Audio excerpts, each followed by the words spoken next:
निर्भया का केस लड़ने वाली और दोषियों को फांसी के फंदे तक पहुंचाने वाली अधिवक्ता सीमा कुशवाहा अब हाथरस पहुंच गई हैं। वो हाथरस पीड़िता का केस लड़ेंगी और परिवार की हर संभव मदद करेंगी। आप भी सुनिए सीमा कुशवाहा ने क्या कुछ कहा। मनीषा को न्याय दिलाने के लिए आई है। जिस बेटी के साथ इतनी दरिंदगी की गई, उस बेटी को जस्टिस दिलाने की जगह उसको पेट्रोल डाल करके फूंक दिया गया पुलिस के द्वारा।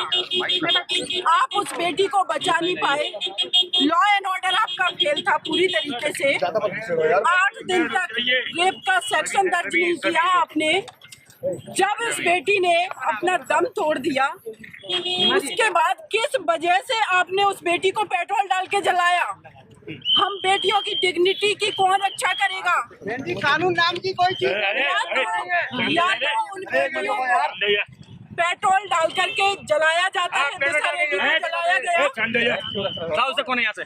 उसके बाद आप देखेंगे एसिड छिड़का जाता है। आईडी नीचे करना जी वालों। जो लोग इस क्रिमिनल माइंडसेट के हैं वो एसिड छिड़कते हैं। पुलिस पेट्रोल छिड़क करके उस बेटी को मार देती है। उसकी आत्मा को मारा जाता है, उसकी डिग्निटी को मारा जाता है। मैं यहाँ इसलिए आई हूँ आप लोगों के माध्यम से देश के प्रधानमंत्री, उत्तर प्रदेश के मुख्यमंत्री और जो लोग भी इस रिस्पॉन्सिबल पद पे हैं उनसे मैं सवाल करना चाहती हूँ कि देश की 49% आबादी के लिए आज तक आप लोगों ने क्या किया है? आपकी क्या स्ट्रेटेजी है? बलरामपुर में जब तक ये दर्द कम नहीं हुआ तब तक बलरामपुर में एक और बेटी को दरिंदों ने खा डाला, उसके साथ बर्बरता की।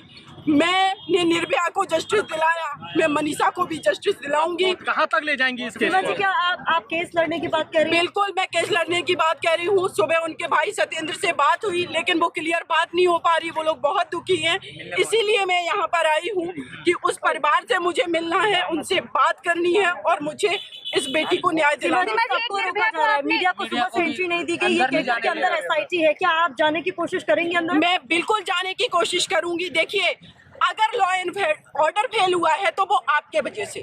आप क्रिमिनल्स को नहीं रोक पाते हैं, आप उस बेटी को जस्टिस नहीं दिला पाते, वो बेटी की डेथ हो जाती है, उसको ठीक से ट्रीटमेंट नहीं दे पाते हो। और जब हम देश की बेटियां आवाज उठाते हैं तो उनको आप क्यों रोकेंगे?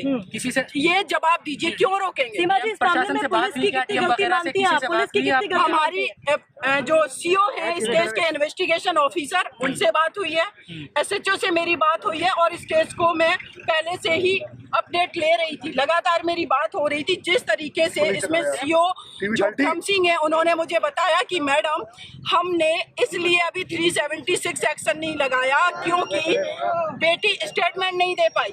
जो बेटी वेंटिलेटर पे है, बोल नहीं सकती, लिख नहीं सकती, उसका मेडिकल कराना चाहिए था आपको, सारी चीजें क्लियर हो जाती।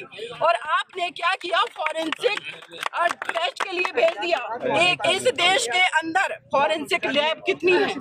2-2, 3-3 महीनों में रिपोर्ट आती है। तब तक इस देश की बेटियां क्या इसी तरीके से मरती रहेंगी? ये सवाल है। सवाल उठेगा सीमा जी, जिस तरीके से उसका अंतिम संस्कार किया गया, मानवता का अंतिम संस्कार कहा जा रहा है। हिंदू रीति रिवाज में कहीं पर भी ऐसा नहीं होता है कि रात के वक्त और आप इस तरीके से जल्दबाजी में अंतिम संस्कार कर दें। बिल्कुल। और देखिए, मैं तो आप लोगों को बताऊंगी कि हमारे देश के अंदर कोई भी व्यक्ति रिस्पॉन्सिबल पद पे है वो हमारे देश की बेटियों के लिए संवेदनशील नहीं है। क्योंकि अभी तक क्यों नहीं हमारे देश में कभी भी ऐसे कानूनी स्ट्रॉन्ग बने या फिर ऐसी कोई स्ट्रेटजी बना करके काम क्यों नहीं किया गया? ये आज सिर्फ मनीषा की बात नहीं है, पूरे देश की बेटियों की आइडेंटिटी की बात है। आप यहाँ पत्रकार हैं, मैं एडवोकेट हूँ, डॉक्टर, इंजीनियर, किसी भी प्रोफेशन की कोई महिला ये आज दावे के साथ नहीं कह सकती कि हम 21st सेंचुरी में अपने भारत में सुरक्षित हैं। ब्यूरो रिपोर्ट, आज की खबर।